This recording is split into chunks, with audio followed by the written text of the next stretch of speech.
মৌখিক পরীক্ষার 2 থেকে 3 মাস পেরিয়ে গেলেও এখনও চূড়ান্ত ফল প্রকাশ হয়নি কারিগরি স্কুল ও কলেজের জুনিয়র ইন্সট্রাক্টর পদে। ফল প্রকাশের দাবিতে এবার রাজপথে নামলেন চাকরি প্রত্যাশীরা।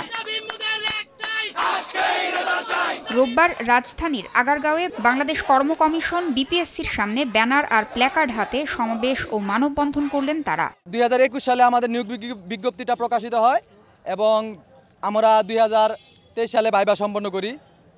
ভাইবা সম্পন্ন করার পরে এতদিন অতিবাহিত হওয়ার পরে আমাদের ফাইনাল রেজাল্টটা পাবলিশ হয়নি। আমরা তো অনেক দিন থেকে বেকার আছি আপু, আমাদের বয়স অনেকে যারা আসি আমরা অনেকে বয়স শেষ, কিন্তু এই নিয়োগেই তো এরা এখন কি করবে? কিছু কুচক্রী মহল আমাদের রেজাল্টটা নিয়ে ষড়যন্ত্র করছে।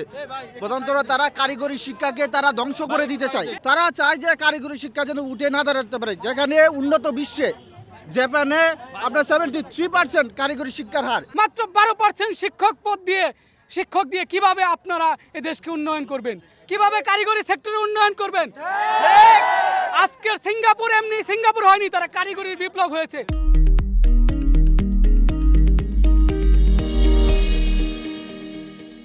চাকরি প্রত্যাশীদের অভিযোগ, পলিটেকনিক ইনস্টিটিউটগুলোতে 82% শিক্ষকদের পদ শূন্য থাকার পরও একটি মহল ফলাফল প্রকাশ না করার পেছনে কাজ করছে। অবিলম্বে ফল প্রকাশ না হলে অনশনের মতো কঠোর কর্মসূচির হুঁশিয়ারি তাদের।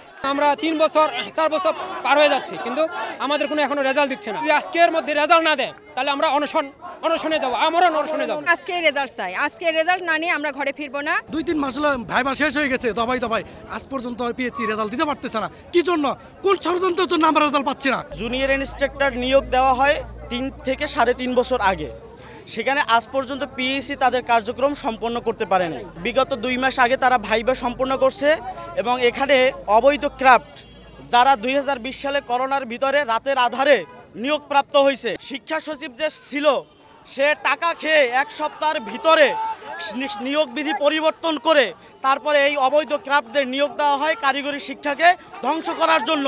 দেশে কারিগরি শিক্ষা অধিদপ্তরের আওতায় আছে সরকারি পলিটেকনিক, মনোটেকনিক ইনস্টিটিউট এবং টেকনিক্যাল স্কুল ও কলেজ। জুনিয়র ইন্সট্রাক্টররা এসব প্রতিষ্ঠানে শিক্ষক হিসেবে কাজ করেন।